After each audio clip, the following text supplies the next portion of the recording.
نہیں لیکن جاتا ہے یہاں سے فیض لے کر اپنی زندگی لے کر. آتا ہے نبینا لیکن میرے مخدوم کی وہرے نگاہ ولایت. وہرے میرے مخدوم کی عطا. آتا ہے روتا ہوا لیکن میرے مخدوم نے وہ گلاب کا پھول اس کے دامن میں عطا کرتے ہیں. ہر رونے والا مسکراتا نظر آتا ہے. آخر یہ فیض ہے کہاں کا؟ تو آپ کو یہ کہنا پڑے گا یہ فیض جناب محمد رسول اللہ صلی اللہ علیہ وسلم کا وہ کنیکشن جو میرے مخدوم کی چوکھٹ کا ہے یہ مدینے والی مصطفیٰ کی چوکھٹ سے کنیکشن ہے. میرے عزیزوں میرے دوستو آؤ میں آپ کو بتاؤں اللہ کا ڈرنا کیسے کہا جاتا ہے. اللہ فجر کا اذان کا وقت بالکل قریب ہے. فجر کے اذان کا وقت بالکل ذہن کو قریب کیجیے گا. فجر کے اذان کا وقت بالکل قریب ہے. حضرت عمر فاروق رضی اللہ تعالیٰ نے دور خلافت کے مسرت پہ بیٹھے ہوئے ہیں. جیسے ہی اپنے گھر سے نکلتے ہیں بے ذہن کو قریب کر کے سنیں گے. جیسے ہی گھر سے نکلتے ہیں فاجان فجر کے لیے کہ ہم مسجد نبوی کے دروازے میں پہنچیں گے اور حضرت بلال اذان دیں گے الصلاۃ خیر من النوم. اے لوگوں سب سے بہتر نماز ہے. اے لوگوں سب سے بہتر نماز ہے. اللہ اکبر. جیسے ہی حضرت عمر فاروق رضی اللہ تعالیٰ نے جیسے ہی اپنے گھر سے نکلے ہیں اور گھر سے نکلتے نکلتے جیسے ہی مسجد نبوی کے اسی راستے پہ چلی ہے لیکن اسی راستے پہ یار غار مصطفیٰ کا گھر ہے جسے زمانہ صدیق اکبر جانتے ہیں, جسے یار غار مصطفیٰ کہا جاتا ہے, جسے زمانہ صدیق اکبر کہتے ہیں. اللہ اکبر. جیسے ہی حضرت عمر فاروق رضی اللہ تعالیٰ نے حضرت صدیق کے مکان کے قریب پہنچے ہیں تو دروازے پہ کیا دیکھ رہی ہیں؟ کباب کی مہک آ رہی ہے. ان کے دروازے سے نکلنے والی جو مہک ہے وہ عطر کی مہک نہیں ہے بلکہ کباب کی مہک. جیسے آپ کباب بناتے ہیں اگر جتنا زیادہ اگر وہ آگ میں اگر پک جائے یعنی آپ کے ہاتھ میں نرم ہو جائے تو آپ سمجھ جاتے ہیں کباب بالکل ہو چکا ہے. اس کی مہک کچھ اور, جلنے کی مہک کچھ اور ہے. حضرت عمر فاروق رضی اللہ تعالیٰ نے اس مہک کو سن کر کھڑے ہو گئے اور اس مہک کو لینے لگے. بہت بہترین مہک ہے. اللہ اللہ. ابھی اذان میں وقت بالکل قریب ہے اذان فجر میں. اللہ اللہ. حضرت عمر فاروق رضی اللہ تعالیٰ دروازے پہ دستک دیتے ہیں. جیسے ہی دستک دینا تھا حضرت صدیق اکبر دروازہ کھولتے ہیں. سو رہے کا بابا سبحان اللہ. 10 منٹ. حضرت صدیق اکبر دروازہ کھولتے ہیں اور فرماتے ہیں اے بھائی عمر آج صبح صبح کو میرے مکان میں پہنچ گئے ہو؟ کہا ہاں بھائی صدیق تمہارے مکان میں پہنچ گئے ہیں. کیا کرنے کے لیے پہنچے ہو؟ کہا میں پہنچا تو میں تو مسجد نبوی جا رہا تھا لیکن میں نے کیا دیکھا تمہارے گھر سے کباب کی مہک آ رہی ہے اور تمہارے گھر سے جو کباب کی مہک آ رہی ہے تو میں یہ سوچ لیا ہوں آج ناشتہ کہیں نہیں کروں گا. آج اگر ناشتہ کروں گا تو اپنے بھائی صدیق کے دسترخوان پہ کروں گا.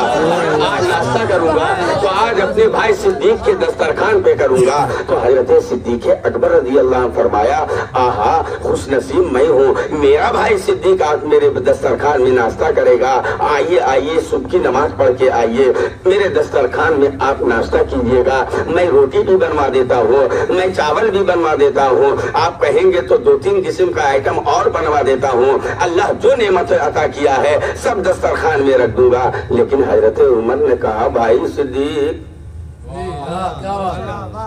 بھائی صدیق نقطہ دے رہا بھائی صدیق سب کچھ تو رکھیے گا لیکن کباب بھی دیجیے گا. بولو سب کچھ دیجیے گا لیکن مجھ کو کباب بھی چاہیے. کہا بھائی عمر میرے گھر میں تو کباب نہیں ہے, میرے گھر میں تو کباب نہیں ہے. چاول میں لاتا ہوں, آٹا میں لاتا ہوں, سارے ساجو سامان میں لاتا ہوں. میرے گھر میں کباب اگر ہوتا تو میں تو تمہیں کھلا دیتا لیکن میرے بھائی عمر میرے گھر میں کوئی کباب نہیں ہے.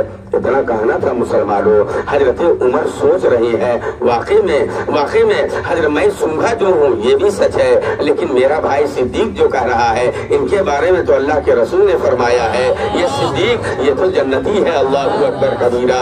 بہرحال آئی گئی بات ہو گئی ختم ہو گئی. آؤ ذہن کو قریب کرنا مسلمانوں, یہ بات یہاں اسٹاپ رکھو. لیکن لیکن جب حضرت صدیق اکبر رضی اللہ تعالیٰ نے دور خلافت کر رہے تھے، جب ان کا انتقال ہو گیا، ان کی بیوی بیوہ ہو چکی، تو ان کی بیوہ بیوی سے حضرت عمر نکاح کرتے ہیں، اور جب نکاح کرتے ہیں تو پہلی رات ہے، میاں بیوی کی ملاقات ہے۔ حضرت عمر فاروق رضی اللہ عنہ فرماتے ہیں اے صدیق کی بیوہ، میری بیوی اب ہو چکی ہو، میری نکاح میں آ چکی ہو، یہ تو بتاؤ میں نکاح اس لیے تم سے نہیں کیا ہوں کہ تمہاری خوبصورتی بہت زیادہ ہے، میں اس لیے تم سے نکاح نہیں کیا ہوں کہ میں اپنے نفس کی خواہشات کو تمہارے سامنے ظاہر کروں۔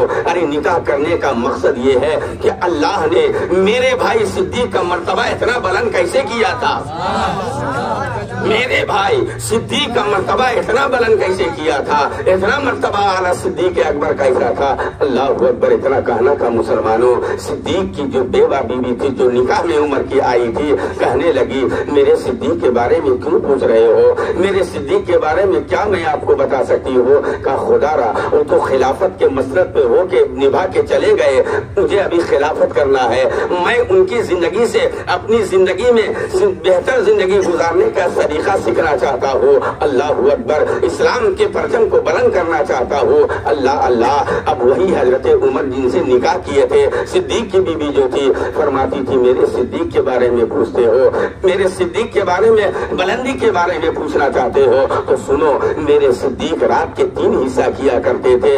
پہلے حصے میں صدیق آتے تھے اور فرماتے تھے کہاں ہے میری بیٹی، کہاں ہے میرا بیٹا، اور میری خبر گیری کرتے تھے، راشن ہے کہ نہیں یہ پوچھتے تھے، سامان ہے کہ نہیں یہ پوچھتے تھے۔ اور صدیق اکبر پہلی رات میں جب یہ کرتے تھے، اس کے بعد کھانا کھا کے عشاء کی نماز پڑھتے تھے، دوسرے پہر میں حضرت صدیق اکبر سو جاتے تھے، لیکن جب تیسرا پہر ہوتا تھا مسلمانوں، ذہن کو قریب کر کے پورا مجمع سبحان اللہ بولے، پورا مجمع سبحان اللہ بولے، تیسرے پہر میں صدیق اکبر اٹھتے تھے صدیق میرے، اٹھتے تھے میرے صدیق، ہاتھ میں لوٹا لیتے تھے، بول دو سبحان اللہ، ہاتھ میں لوٹا لیتے تھے، لوٹے میں پانی لیتے تھے، پانی لے کر میرا صدیق وضو کیا کرتے تھے، وضو کرنے کے بعد مصلے بچھا دیا کرتے تھے، مصلے بچھا دیا کرنے کے بعد حضرت ابو بکر صدیق رب کی بارگاہ میں نماز کے لیے کھڑے ہو جاتے تھے، صدیق اکبر نماز کے لیے کھڑے ہو جاتے تھے، اور نماز کے لیے کھڑے ہونے کے بعد نماز پڑھتے تھے رہے میرے صدیق، سب فجر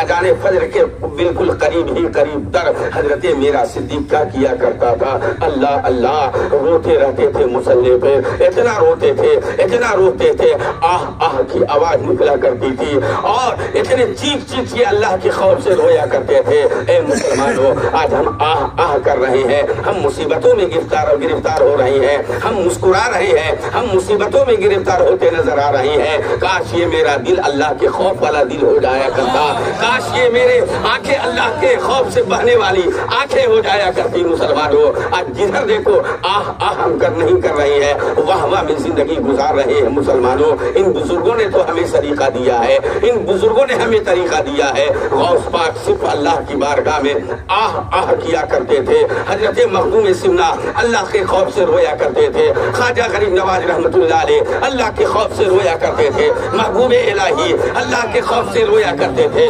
مخدوم صابر پاک کلیری اللہ کے خوف سے رویا کرتے تھے، مخدوم صابر حضرت قطب الدین بختیار کاکی اللہ کے خوف سے رویا کرتے تھے۔ اے مسلمانوں، فرماتی ہے میرا صدیق آہ آہ کیا کرتا تھا، آہ آہ مسلح پہ کیا کرتا تھا، میرا صدیق اس طرح روتا تھا کہ منہ سے دھواں نکلا کرتا تھا، جو منہ سے دھواں نکلا کرتا تھا وہ کباب کی شکل میں مہاکا کرتا تھا، وہ کباب کی شکل میں، اس لیے اعلیٰ حضرت فرماتے ہیں کباب آہو میں جو مزہ نہ آیا وہ دل کے کباب میں ہے، کباب آہو میں جو مزہ نہ آیا وہ دل کے کباب میں ہے۔ اللہ اللہ آہ آہ کرتے تھے، اذان ہو جاتی تھی، میرے صدیق نماز پڑھنے کے لیے جاتے تھے۔ اتنا کہنا تھا مسلمانوں، ذہن کو قریب کر بول دو سبحان اللہ، اتنا کہنا تھا صدیق اکبر دھاڑے مار کے رونے لگے، اتنا کہنا تھا صدیق اکبر کی حضرت عمر فاروق کی آنکھیں برسنے لگی۔ حضرت صدیق اکبر کے بارے میں جب رونے کے بارے میں سنا کہ منہ سے ایک دھواں نکلتا تھا، رونے سے ایک دھواں نکلتا تھا جو کباب کی مہک ہوا کرتی تھی، اللہ اللہ، حضرت صدیق حضرت عمر رو رہی ہے، حضرت عمر کی آنکھیں برس ہنس رہی ہے، اللہ اللہ بیوہ بیوی جن سے نکاح کیا تھا، اے عمر کیوں رو رہے ہو؟ میں ایک بار کہہ رہی تھی نہ سناؤں گی، لیکن تم کہہ رہے سناؤ، کیوں رو رہے ہو، کیوں رو رہے ہو؟ تو حضرت عمر نے پیغام دیا تھا، کاش میں عمر نہ ہوتا، کاش میں عمر نہ ہوتا، کاش مجھ کو مسند میں نہ بیٹھایا جاتا، بلکہ صدیق کے سینے کا ایک بال ہو جایا۔